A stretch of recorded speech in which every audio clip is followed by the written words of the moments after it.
Hi all അസ്സലാമു അലൈക്കും welcome back. അപ്പോൾ നമ്മുടെ കയ്യിൽ പടവലങ്ങയും അതുപോലെ തന്നെ സോയാബീനും ഉണ്ടെങ്കിൽ ഒരു പറ ചോറിനാനുള്ള ഐറ്റത്തിൻ്റെ റെസിപ്പിയുമായിട്ടാണ് കേട്ടോ ഇന്ന് ഞാൻ വന്നിട്ടുള്ളത്. അപ്പോൾ അതിന് മുന്നായിട്ട് നിങ്ങൾ ആദ്യമായിട്ടാണ് ഈ ഒരു ചാനൽ കാണുന്നതെങ്കിൽ ലൈക്ക് ചെയ്യാനും ഷെയർ ചെയ്യാനും സബ്സ്ക്രൈബ് ചെയ്യാനും കൂടി മറക്കരുത്. സബ്സ്ക്രൈബ് ചെയ്യുന്ന സമയത്ത് തുടർന്ന ബെല്ലൈക്കണിൽ ഓൾ എന്ന ഓപ്ഷനും കൂടി എനേബിൾ ചെയ്യണേ. അപ്പോഴാണ് ഞാൻ അയക്കുന്ന എല്ലാ വീഡിയോസിൻ്റെയും നോട്ടിഫിക്കേഷൻ നിങ്ങളുടെ ഫോണിലേക്കായിട്ട് വരുള്ളൂ. അപ്പോൾ ഇതെങ്ങനെ തയ്യാറാക്കാമെന്ന് നോക്കാം. അതിനായിട്ടൊരു കുക്കർ എടുത്തിട്ടുണ്ട് കേട്ടോ. കുക്കറിലേക്ക് അരക്കപ്പ് പരിപ്പും അതുപോലെ തന്നെ 4 വെളുത്തുള്ളിയും നല്ലപോലെ കഴുകിയിട്ട് ഇതിലേക്ക് ഇട്ട് കൊടുക്കുക. എന്നിട്ട് ആവശ്യത്തിന് വെള്ളം കൂടി ഒഴിച്ചു കൊടുത്തിട്ട് 2 വിസിലിട്ട് എടുക്കാം. 2 വിസിലിട്ട് വരട്ടെ. ആ ഒരു സമയം കൊണ്ട് നമുക്കൊരു പാൻ എടുക്കാം. പാൻ നല്ലപോലെ ചൂടായി വരുന്ന സമയത്ത് അതിലേക്ക് ഓയിലാണ് ഒഴിച്ചു കൊടുത്തിട്ടുള്ളത്. ഓയിൽ നല്ലപോലെ ചൂടായി വരുമ്പോൾ നല്ലൊരു ഫ്ലേവറിനായിട്ട് അതിലേക്ക് 1/4 ടീസ്പൂൺ അളവിൽ പെരിഞ്ജീരകം അതായത് ഫെന്നൽ സീഡ് ചേർത്ത് കൊടുക്കുന്നുണ്ട്. പെരിഞ്ജീരകം ഒന്ന് പൊട്ടി വരുന്ന സമയത്ത് വളരെ തിന്നായിട്ട് കട്ട് ചെയ്തിട്ടുള്ള 2 സവാള കൂടി ഇതിലേക്ക് ആഡ് ചെയ്ത് കൊടുക്കുന്നുണ്ട്. ഉള്ളി ഒന്ന് പെട്ടെന്ന് വാടിക്കിട്ടാനായിട്ട് ഇതിലേക്ക് ആവശ്യത്തിന് ഉപ്പ് ചേർത്ത് കൊടുക്കുന്നുണ്ട്. ഞാനിവിടെ അത്യാവശ്യം വലിയ സവാളയാണ് എടുത്തിട്ടുള്ളത്. അതുകൊണ്ടാണ് 2 എടുത്തിട്ടുള്ളത്. ചെറുതാണെങ്കിൽ നിങ്ങൾക്ക് 3 എടുക്കാവുന്നതാണ്.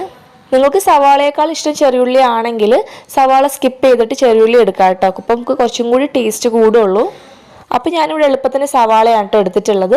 സവാള ജസ്റ്റ് ഒന്ന് വാടി വരുന്ന സമയത്ത് ഇതിലേക്ക് നമുക്ക് വളരെ തിന്നായിട്ട് കട്ട് ചെയ്തിട്ടുള്ള തക്കാളി ആഡ് ചെയ്ത് കൊടുക്കാം. തക്കാളി എടുക്കുന്ന സമയത്ത് അത്യാവശ്യം പകുതി തക്കാളി എടുക്കാനായിട്ട് ശ്രദ്ധിക്കണം കേട്ടോ. അപ്പോഴാണ് കുറച്ചുകൂടി ടേസ്റ്റ് കിട്ടുള്ളൂ. ഇനി നല്ലപോലെ തന്നെ ഇളക്കിയെടുക്കാം. ഇനി അടുത്തതിലേക്ക് പച്ചമുളകാണ് ചേർത്ത് കൊടുക്കുന്നത്. അപ്പോൾ നിങ്ങളുടെ എരിവിനനുസരിച്ച് പച്ചമുളക് ചേർത്ത് കൊടുത്താൽ മതിയാകും. ഞാനിവിടെ 2 പച്ചമുളകാണ് ചേർത്ത് കൊടുക്കുന്നത്. കൂടെ തന്നെ ഒരു ടേബിൾ സ്പൂൺ അളവിൽ ജിഞ്ചർ ഗാർലിക് പേസ്റ്റ് കൂടി ആഡ് ചെയ്ത് കൊടുക്കുന്നുണ്ട്. ഇനി ഇതിൻ്റെ പച്ചമണം പോകുന്നത് വരെ നല്ലപോലെ ഒന്ന് വഴറ്റിയെടുക്കണം. ചോറിൻ്റെ കൂടെയും അതുപോലെ തന്നെ ചപ്പാത്തിൻ്റെ കൂടെയൊക്കെ കഴിക്കാൻ പറ്റിയിട്ടുള്ള നല്ലൊരു കോമ്പിനേഷനാണ് കേട്ടോ ഈ ഒരു ഐറ്റം. കുട്ടികൾക്കും മുതിർന്നവർക്കും ഒരുപോലെ ഇഷ്ടപ്പെടുന്ന ഒരു ഐറ്റം കൂടിയാണിത്. ഇപ്പോൾ വെളുത്തുള്ളി ഇഞ്ചി നല്ലപോലെ വാടി അതിൻ്റെ പച്ചമണമൊക്കെ നല്ലപോലെ പോയി വന്നിട്ടുണ്ട് കേട്ടോ. പിന്നെ നമുക്കിതിലേക്ക് പൊടികൾ ആഡ് ചെയ്ത് കൊടുക്കാം. എരിവിന് ആവശ്യമായിട്ട് 1 ടീസ്പൂൺ അളവിൽ മുളക് പൊടിയും കൂടെ തന്നെ 1/2 ടീസ്പൂൺ അളവിൽ മഞ്ഞൾപ്പൊടിയും 1 ടീസ്പൂൺ അളവിൽ ഗരം മസാലയും കൂടെ തന്നെ 1/2 ടീസ്പൂൺ അളവിൽ ചിക്കൻ മസാല കൂടി ആഡ് ചെയ്ത് കൊടുക്കുന്നുണ്ട്. ഇത്രയും ഇട്ട് കൊടുത്തതിന് ശേഷം പൊടികളുടെയൊക്കെ പച്ചമണം മാറി വരുന്നത് വരെ നല്ലപോലെ തന്നെ ഒന്ന് വാട്ടിയെടുക്കണം. ചില കുട്ടികളൊക്കെ കറികളിൽ നിന്നും ഉള്ളി മാറ്റി വയ്ക്കാറുണ്ട് അല്ലേ. അപ്പോൾ ഇതുപോലെ ഉള്ളി നല്ലപോലെ വാട്ടിയിട്ട് ചെയ്യുകയാണെങ്കിൽ അവർക്ക് ഉള്ളി ഇട്ടത് പോലും അറിയാൻ കഴിയില്ല. ഇപ്പോൾ പൊടികളുടെയൊക്കെ പച്ചമണം നല്ലപോലെ മാറി വന്നിട്ടുണ്ട് അല്ലേ. നമ്മൾ നേരത്തെ ചൂടുവെള്ളത്തിൽ സോക്ക് ചെയ്തിട്ടുള്ള സോയാബീന് നല്ലപോലെ കഴുകി വൃത്തിയാക്കി വാരി വെച്ചതിന് ശേഷം ഇതിലേക്ക് ആഡ് ചെയ്ത് കൊടുക്കാം. എന്നിട്ട് നല്ലപോലെ തന്നെ ഒന്ന് മിക്സ് ചെയ്ത് കൊടുക്കണം കേട്ടോ. അപ്പം നമ്മളിവിടെ തയ്യാറാക്കുന്നത് നല്ല സോയാബീൻ്റെ റോസ്റ്റാണ്. ചപ്പാത്തിൻ്റെ ഒപ്പം പൊറോട്ടൻ്റെ ഒപ്പം അതുപോലെ തന്നെ ചോറിനൊപ്പം ഒക്കെ കഴിക്കാൻ പറ്റിയിട്ടുള്ള നല്ലൊരു ഐറ്റമാണ് കേട്ടോ. നല്ലൊരു സോയാബീൻ്റെ റോസ്റ്റാണ് ഇന്നിവിടെ തയ്യാറാക്കുന്നത്. ഇനി ആ മസാലകളൊക്കെ സോയാബീനിൽ പിടിച്ചു കിട്ടാനായിട്ട് ആവശ്യത്തിന് വെള്ളം കൂടി ഒന്ന് ഒഴിച്ചു കൊടുത്തിട്ട് നല്ലപോലെ ഒന്ന് വറ്റിച്ചെടുക്കണം. ഇങ്ങനെ വറ്റി വരുമ്പോഴാണ് നമുക്ക് ആ റോസ്റ്റിൻ്റെ കറക്റ്റായിട്ടുള്ളൊരു ടേസ്റ്റ് കിട്ടുക. ഇനി ഇതൊന്ന് വറ്റി വരട്ടെ കേട്ടോ. ഈ ഒരു സമയം കൊണ്ട് നമുക്ക് പരിപ്പ് നോക്കാം. ഇപ്പോൾ പരിപ്പ് 2 വിസിലിട്ട് എടുത്തിട്ടുണ്ട് കേട്ടോ. പരിപ്പൊക്കെ അത്യാവശ്യത്തിന് നല്ലപോലെ തന്നെ വെന്ത് വന്നിട്ടുണ്ട്.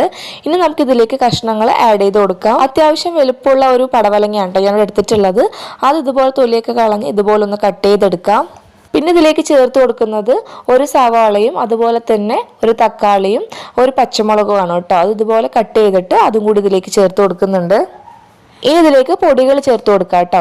അപ്പോൾ 1/2 ടീസ്പൂൺ അളവിൽ മഞ്ഞൾപ്പൊടിയും 1 ടീസ്പൂൺ അളവിൽ മുളക് പൊടിയും കൂടെ തന്നെ ആവശ്യത്തിന് ഉപ്പും കൂടി ചേർത്ത് കൊടുക്കുന്നുണ്ട്. ഇനി ഇതിലേക്ക് ആവശ്യത്തിന് വെള്ളം കൂടി ഒഴിച്ചു കൊടുത്തിട്ട് നല്ലപോലെ തന്നെ വേവിച്ചെടുക്കാം. വിസിലിട്ട് എടുക്കേണ്ട ആവശ്യമൊന്നുമില്ല. പടവലങ്ങി പെട്ടെന്ന് തന്നെ വെന്ത് കിട്ടുന്ന ഒരു ഐറ്റമാണ്.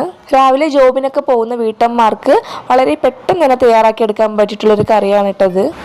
ഇപ്പോൾ ആവശ്യത്തിന് വെള്ളം ഒഴിച്ചിട്ട് വേവാൻ വെച്ചിട്ടുണ്ട്. ഈ ഒരു സമയം കൊണ്ട് തന്നെ നമ്മുടെ സോയാബീൻ നല്ലപോലെ റോസ്റ്റായി വന്നിട്ടുണ്ട്. ഇനി ഇതിന് മുകളിലേക്ക് കുറച്ച് മല്ലിയില ഇതുപോലെ ഇട്ട് കൊടുത്തതിന് ശേഷം നമുക്ക് ഫ്ലെയിം ഓഫ് ചെയ്യാവുന്നതാണ്. ഈ ഒരു സമയം കൊണ്ട് പടവലങ്ങ ആവശ്യത്തിന് വെന്ത് വന്നിട്ടുണ്ട് കേട്ടോ. അപ്പോൾ നമുക്ക് ഇതിലേക്കുള്ള അരപ്പ് റെഡിയാക്കി എടുക്കാം. അരമുറി തേങ്ങ ചിരവിയതിലേക്ക് 1/2 ടീസ്പൂൺ അളവിൽ നല്ല ജീരകവും കൂടെ തന്നെ 2 ചെറിയുള്ളിയും കൂടി ചേർത്തിട്ട് നല്ല ഫൈൻ പേസ്റ്റാക്കി ഇതുപോലെ ഒന്ന് അരച്ചെടുക്കണം. എന്നിട്ട് നമുക്ക് വേണ്ട കട്ടിക്ക് കറിയാക്കി എടുത്തതിന് ശേഷം ഇതൊന്ന് നല്ലപോലെ ഒന്ന് തിളപ്പിച്ചെടുക്കാം. എന്നിട്ട് ഇതിലേക്ക് നമുക്ക് താളിച്ച് കൊട്ടാവുന്നതാണ് കേട്ടോ. താളിച്ച് കൊട്ടാനായിട്ട് ഇതുപോലൊരു ചട്ടി എടുത്തിട്ടുണ്ട്. ചട്ടി ഒന്ന് ചൂടായി വരുന്ന സമയത്ത് ഇതിലേക്ക് വെളിച്ചെണ്ണ തന്നെ ചേർത്ത് കൊടുക്കണം കേട്ടോ. അപ്പോഴാണ് അതിന് നല്ലൊരു ഫ്ലേവർ ഉണ്ടാവുക. വെളിച്ചെണ്ണ നല്ലപോലെ ചൂടായി വരുമ്പോൾ ആവശ്യത്തിന് കടുകിട്ട് കൊടുക്കാം. കൂടെ തന്നെ ഞാൻ സവാളയാണ് ഇവിടെ ചേർത്ത് കൊടുക്കുന്നത്. അപ്പോൾ ചെറിയുള്ളി ഉണ്ടെങ്കിൽ ചെറിയുള്ളി ചേർത്ത് കൊടുക്കുക കേട്ടോ. എന്നിട്ട് സവാള ഒന്ന് നല്ലപോലെ മൂത്ത് വരുന്ന സമയത്ത് ഇതിലേക്ക് 2 വറ്റൽമുളക് കൂടി പൊട്ടിച്ചിടാം. കറിവേപ്പില ഉണ്ടെങ്കിൽ കറിവേപ്പില കൂടി ചേർത്ത് കൊടുക്കാം. എന്നിട്ട് ജസ്റ്റ് ഒന്ന് ഇളക്കിയതിന് ശേഷം നമുക്ക് കറിയിലേക്ക് ഒഴിച്ചു കൊടുക്കാവുന്നതാണ് കേട്ടോ. നല്ല ടേസ്റ്റി ആയിട്ടുള്ളൊരു കറിയാണ് കേട്ടോ. അപ്പോൾ നിങ്ങൾക്ക് ഈ ഒരു റെസിപ്പി ഇഷ്ടമാണെങ്കിൽ ലൈക്ക് ചെയ്യാനും ഷെയർ ചെയ്യാനും കൂടെ തന്നെ സബ്സ്ക്രൈബ് ചെയ്യാനും കൂടി മറക്കരുത്. സബ്സ്ക്രൈബ് ചെയ്യുന്ന സമയത്ത് തൊട്ടിട്ടാണ് ബെല്ലൈക്കണിൽ ഓൾ എന്ന ഓപ്ഷനും കൂടി എനാബിൾ ചെയ്യണേ. അപ്പോഴാണ് ഞാൻ അയക്കുന്ന എല്ലാ വീഡിയോസിൻ്റെയും നോട്ടിഫിക്കേഷൻ നിങ്ങളുടെ ഫോണിലേക്കായിട്ട് വരുള്ളൂ. താങ്ക്